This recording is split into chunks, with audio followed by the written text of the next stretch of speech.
Boom shakalaka, ladies and gentlemen, brothers and sisters around the world. It is your chocolate Nubian soul brother, the esoteric noetic. Buckle up, bitches, because this one is about to get heavy. We are about to have a look at some comments that were recently made by none other than Larken Rose, one of the most prolific figures in the freedom movement.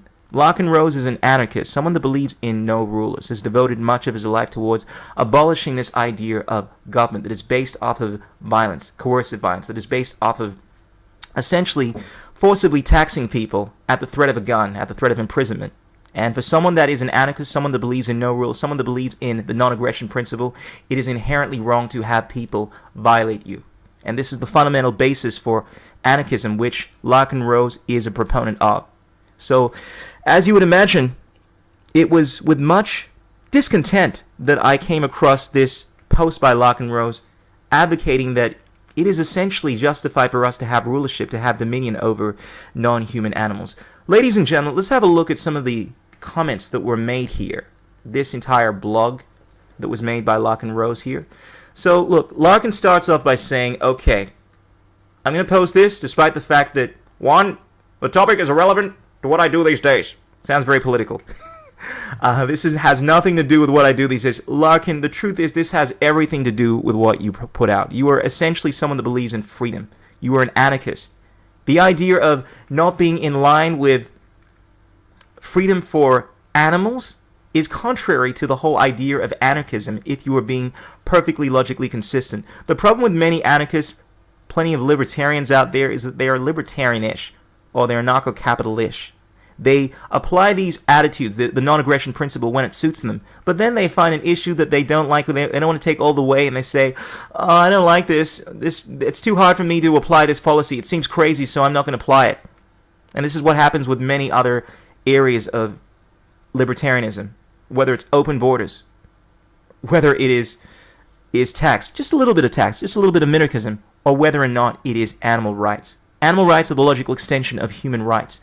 You cannot advocate for freedom for your own people, but not advocate for freedom for people that are simply different to you, genetically speaking, but still experience the same pain. Human beings are animals. They are a type of animal. And the idea of advocating for freedom, but not freedom for all of these animals, is hypocritical.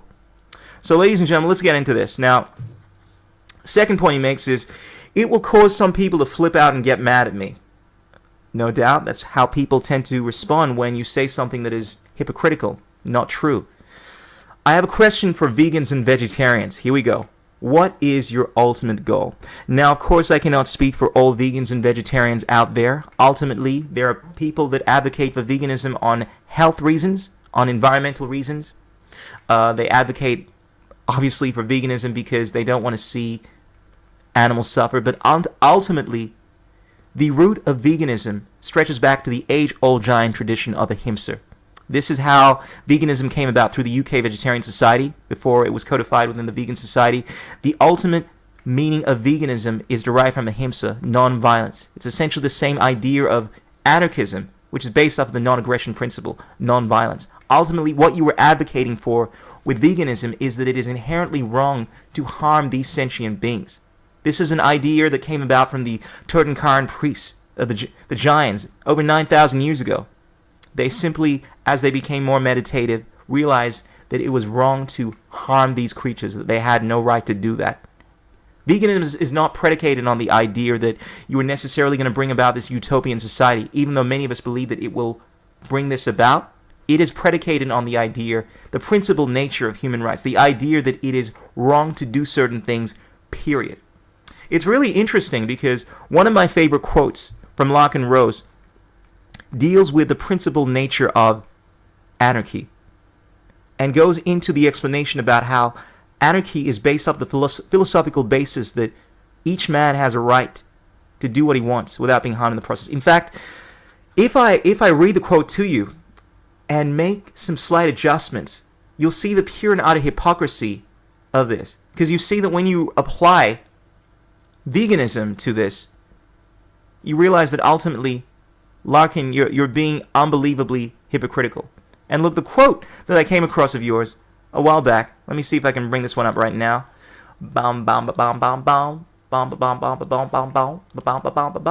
So, ladies and gentlemen, I hope you can see this over here. Essentially, what Larken is advocating for here, let's see if I can get a hold on this. What status of all types fail to understand is that anarchists don't believe what they do from a utilitarian perspective. Alright, now, if you read this, and you substitute this for the whole concept of veganism, what essentially this will say is, what carnists of all types fail to understand is that vegans don't believe what they do from a utilitarian perspective.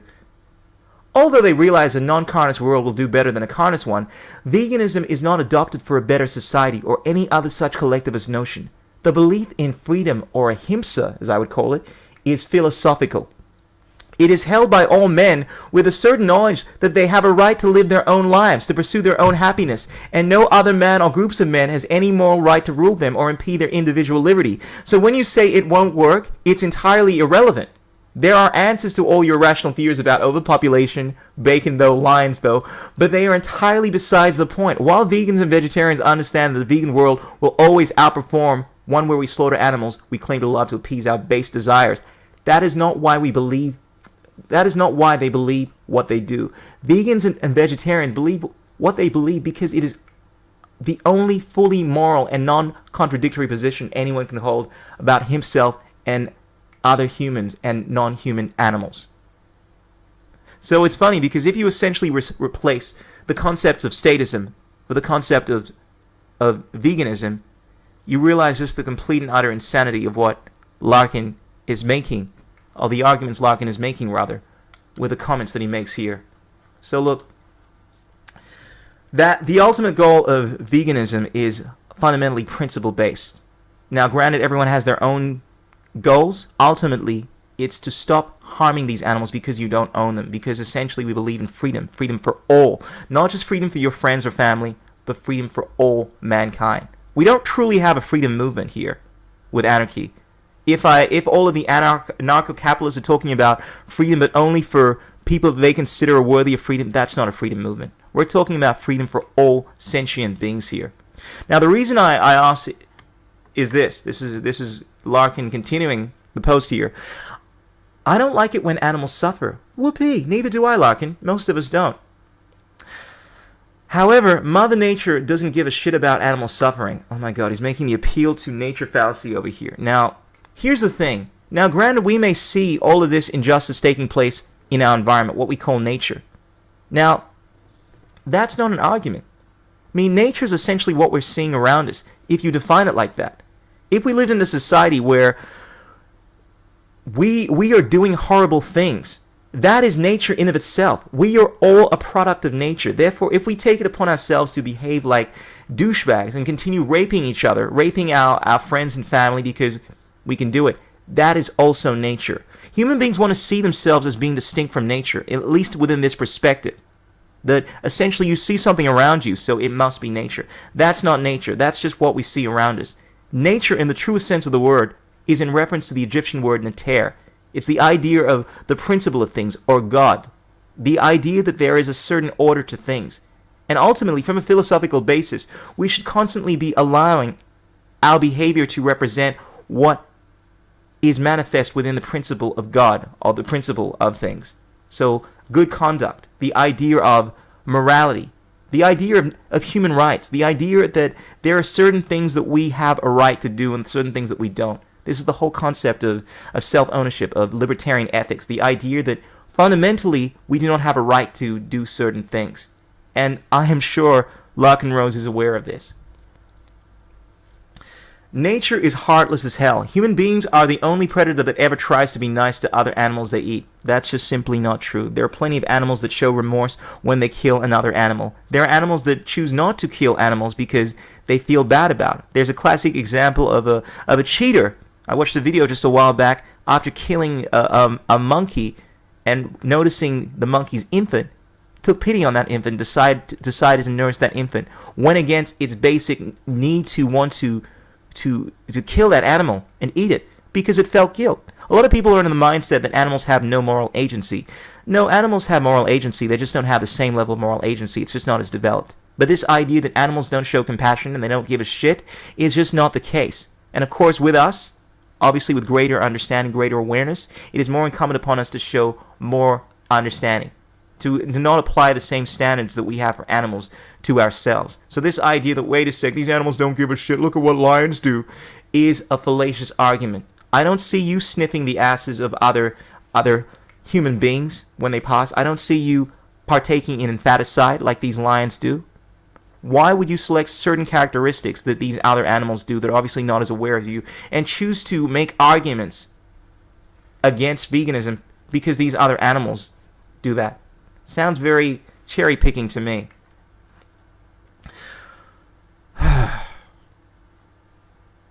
So to go on, if all human beings stop eating meat, that would not make animals have comfortable lives. That would not make animals have comfortable lives and pleasant, painless deaths.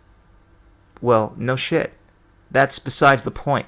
The whole goal, as you may fail to understand, like with anarchy, similarly, like the whole idea of eradicating the state, is not necessarily because it's going to make the world a better place. It may be very difficult to begin with. Now, granted, a lot of statists believe that it will lead to a flourishing society. There'll be an efflorescence in all these different aspects of civilization, from science, art. People will be financially better off. It's neither here or there. The state should not exist because it is based off of violation. It's based off of coercion. It's based off of violation of the non-aggression principle. It's based off of doing something that no one should have the right to do. And similarly, the whole idea of eradicating our treatment of animals, carnism, is because it is fundamentally flawed. It is wrong to do these things. Not because it's going to lead to some amount of good or it's going to stop pain and suffering from taking place, even though, of course, it will. Of course, these animals are not being lined in these slaughterhouses and having to be tortured to death. That's obviously going to relinquish the pain and suffering. But even if you put that aside, it's not the reason that you should not do that. You should not do it because it is inherently wrong. It's so weird to see someone make these kind of arguments that has been making exact contradictory arguments to this in other videos, that completely understands the concept of freedom, completely understands the concept of utilitarian justice, the idea that it's never justified to do something that is wrong, but is somehow making all of these utilitarian consequentialist arguments. Okay, moving on. In the wild, animals rarely die as quickly or as painlessly as they do when they get hunted by humans.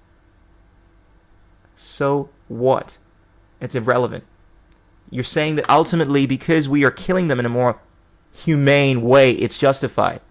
Larken, if I decided to go and sniper you, because likely you're going to die of cancer, likely you're going to die of heart disease, and I don't want you to go through that agonizing pain of cancer, it doesn't make it more justified.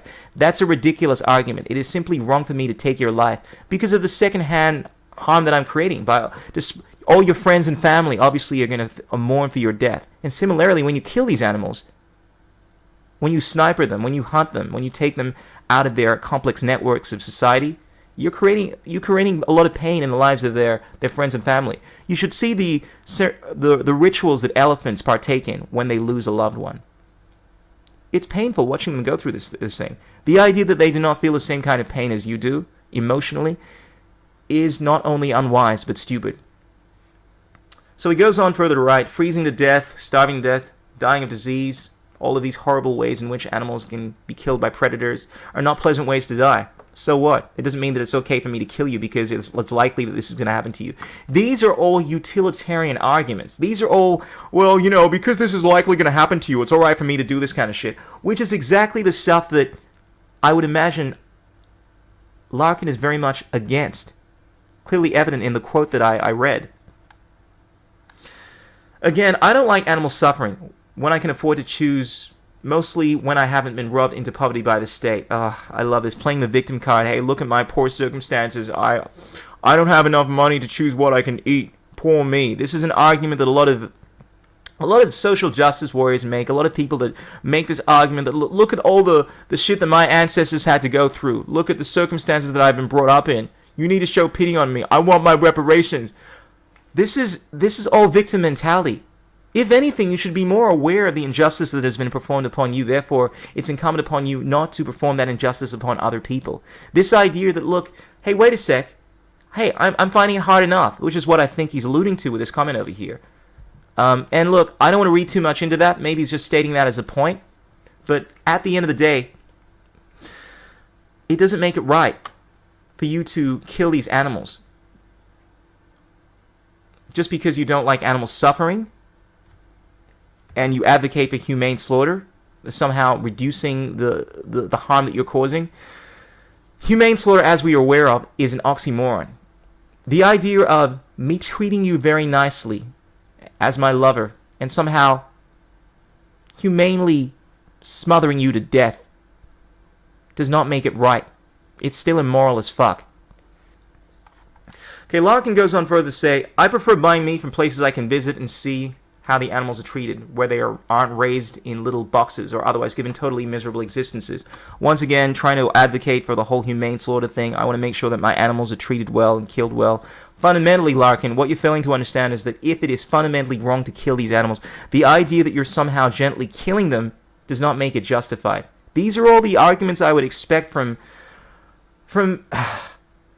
consequentialists, people that think along those lines. But to see someone that is such a proponent of principle-based thinking, of morality, not this Marxist ideology. Marxists, for the most part, Marxism is not predicated on morality. It's based on, Marx did not believe in the concept of morality. He believed in strategizing as to how he could create the best system. It's a clear fact.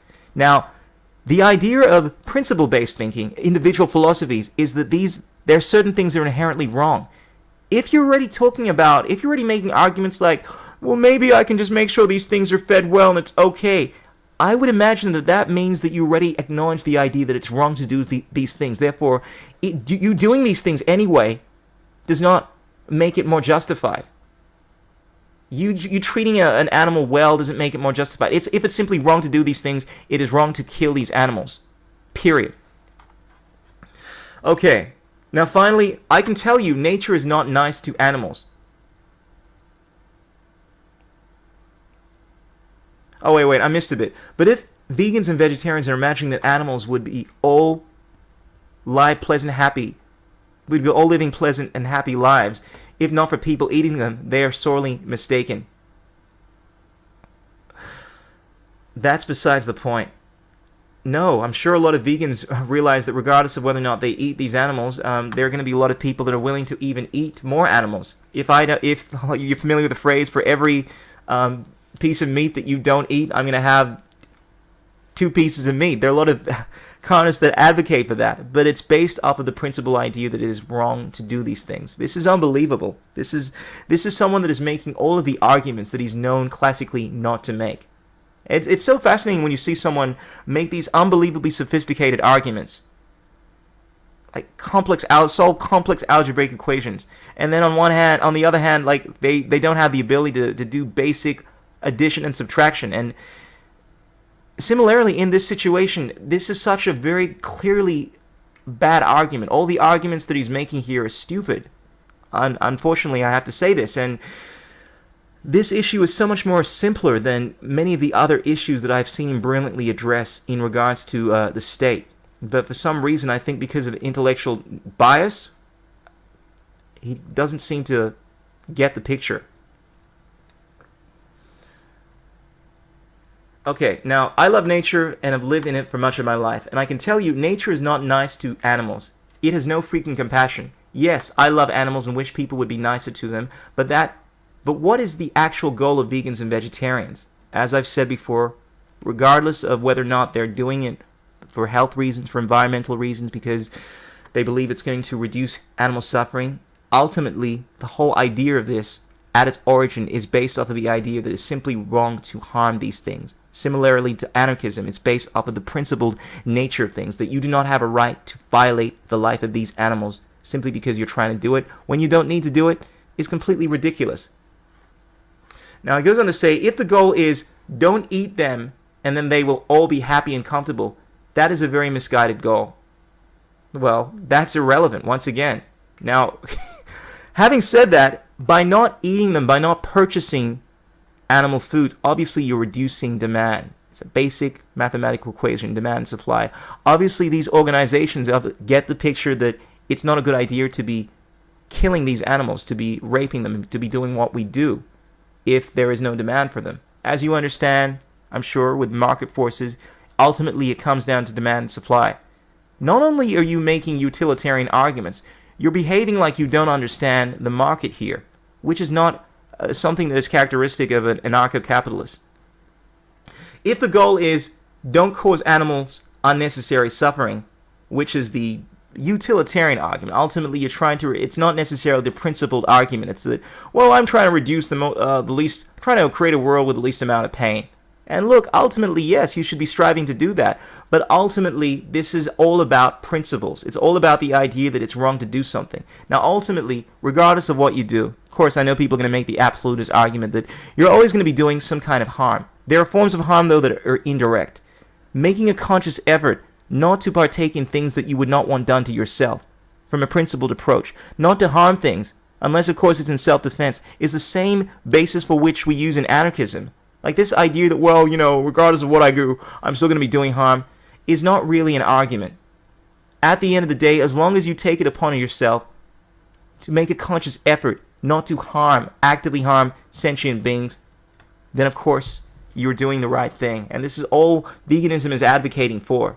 Now, granted, there are always going to be different levels that you can take things, but ultimately it is incumbent upon us to at least realize that this is wrong, to make an effort to avoid doing it. And making arguments like humane meat, I just want to reduce unnecessary suffering, is not a valid argument. In fact, that's something that people do just to appease their own guilt. It would be similar to what Goebbels, the minister of propaganda, did. Goebbels, the minister of propaganda for Hitler, did by telling the Nazis to walk these Jews into the gas chambers without pulling their hair before they were executed, because he wanted to kill them more humanely. It is an oxymoronic argument. Now, finally, furthermore, the people who don't mind or who enjoy causing animals pain aren't high on my list of people I want to trust to be nice to other humans. Understandably, neither of us appreciate animal suffering, but there are those that somehow feel as if it's justified to reduce the suffering, to appease their own guilt, as opposed to those that are striving to abolish this thing. Now, similarly, someone like yourself that is obviously not a proponent of minarchism, which is the whole idea of just having a little bit of state, you would understand the whole concept of veganism. It's not necessarily about reducing how these animals are slaughtered. It's about eradicating the idea of us eating them, of us having dominion over them. So look, ladies and gentlemen, freaks and geeks, it's rather disconcerting when you see someone turn all of his principles upside down when it comes to animal rights. And this is something I've noticed a lot of anarcho-capitalists do. They make arguments that, animals can't reciprocate rights, so it's all right to do what we do to them, which is a completely retarded argument. Unequivocally, that is a stupid argument, because if you were to apply that to human animals, we realize that there are children that obviously cannot reciprocate rights, that do not have the understanding. The idea of saying that mothers now have the right to kill them purely because they don't have an understanding of moral principles is pure and utter insanity. There is no logical, consistent argument that you can make as to why it's okay for us to kill human beings. Therefore, why should there be any logical, consistent argument for you to make as to why it's okay to kill non-human animals? So, ladies and gentlemen, freaks and geeks, let us know what you think. Larken Rose, I still have respect for you, brother. I think deep down, I think you really do get this. I think there's just a little bit of intellectual fuckery upon your part, and I would sincerely invite you to, respond in your Steam post and try to at least construct some arguments that are based off of not utilitarian logic, but based off of principled anarchic thinking. Because the arguments that you were making here are the same arguments that René Descartes would make. It's this idea where you have this brilliant mind, this logical thinking, but because you're so caught up in wanting to believe something, and in regards to René Descartes was a Christian, and because within his mind he believed that when people die they must go to heaven, and there could not possibly be enough room for all the souls in heaven in addition to all the animal souls, because considering there are trillions and trillions of different animals, clearly we cannot fit all the animals in heaven, so animals must not have souls. Therefore, based off of that idea, he believed that it was now justified to kill animals. And he would perform vivisection. He would dissect these animals to try to understand how they worked and watch them scream in agony, and would somehow accept this as being justifiable because he convinced himself through his insanity that these animals did not have any feelings, despite all of the logic and reasoning, all the rationale against this. And similarly, I feel like many of the anarcho-capitalists do this in regards to animals because they enjoy their food so much, and because it's been part of their culture for such a long time, they make these horrible arguments that do not fit into the realm of reason and logic that they are known for. Alright, so ladies and gentlemen, I'm going to leave it there. I wanted to keep this one relatively short. Let us know what you think. Peace out, keep it real, don't drive in text. Until next time, sounding out, this is the Esoteric Noetic. Ow! Life's purpose is to feel joy. Metaphysical, lyrical, setting up for truth. The only one that may change is walking in your shoes. Be the example, don't complain about the news. Making music and serving the world with the loo. Now you can be the same, or you can be the change. Find strength from inside, break through the chains. No one to blame, nothing to prove. You